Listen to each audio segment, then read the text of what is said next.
ಆತ್ಮೀಯ ವಿದ್ಯಾರ್ಥಿಗಳೇ, ಭಾಳ ದಿನಗಳಿಂದ ಕಾಯ್ತಾ ಇರತಕ್ಕಂಥ B.Ed ಕೋರ್ಸಿನ ದಾಖಲಾತಿಗೆ ಸಂಬಂಧಿಸಿದಂತೆ ಅಧಿಸೂಚನೆ ಬಂದಿದ್ದು ತಮಗೆ ಒಂದು ಒಳ್ಳೆಯ ಸುದ್ದಿ ಎಂದು ಭಾವಿಸ್ತಾ ಅದರ ಬಗ್ಗೆ ಈಗ ಸ್ವಲ್ಪ ನೋಡೋಣ.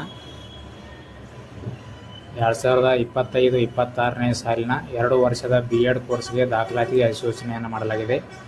ದಿನಾಂಕ 4/10/2025 ಹಿಂದೆ ಬಿಡುಗಡೆಯಾಗಿದ್ದು 2025-26ನೇ ಸಾಲಿಗೆ 2 ವರ್ಷದ B.Ed ಕೋರ್ಸ್ಗಿನ ವ್ಯಾಸಂಗಕ್ಕಾಗಿ ರಾಜ್ಯದ ಸರ್ಕಾರಿ ಮಾನ್ಯತೆ ಪಡೆದ ಅನುದಾನಿತ ಹಾಗೂ ಅನುದಾನ ರಹಿತ B.Ed ಕಾಲೇಜುಗಳಲ್ಲಿನ ಸರ್ಕಾರಿ ಕೋಟಾದ ಸೀಟುಗಳ ದಾಖಲಾತಿಗಾಗಿ ಆನ್ಲೈನ್ ಮೂಲಕ ಅರ್ಜಿಗಳನ್ನು ಇಲಾಖಾ ವೆಬ್ಸೈಟ್ನಲ್ಲಿ ದಿನಾಂಕ 4/10/2025ರಿಂದ ದಿನಾಂಕ 3/11/2025ರವರೆಗೆ ಅಂದರೆ 1 ತಿಂಗಳುಗಳ ಕಾಲ ಅರ್ಜಿಯನ್ನು ಸಲ್ಲಿಸಲು ಅವಕಾಶವನ್ನು ನೀಡಿದ್ದು, ಅಧಿಕೃತ ವೆಬ್ಸೈಟ್ schooleducation.karnataka.government.in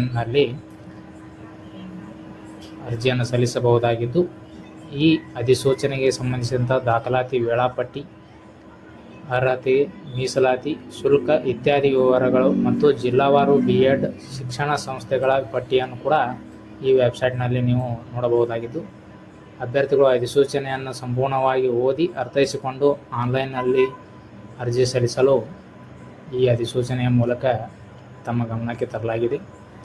ಧನ್ಯವಾದಗಳು.